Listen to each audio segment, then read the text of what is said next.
Sveiki visi gimę po Vėžio ženklu.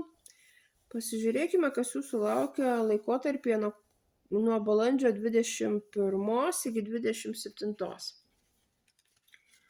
Savaitės perspektyvos, ko vengti ir patarimas jums.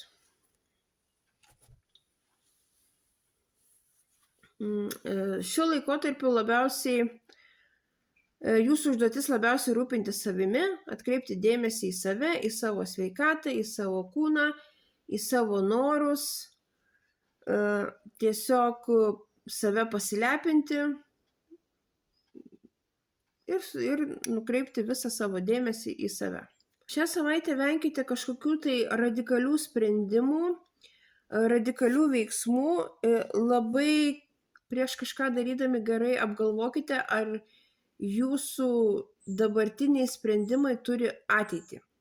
Ir patarimas jums, tiesiog mėgaukitės gyvenimu, leiskite savo jausti, leiskite džiaugtis, priimkite jums siūlomas dovanas, tiesiog naudokitės visomis jums likimo siūlomomis dovanomis ir šansais.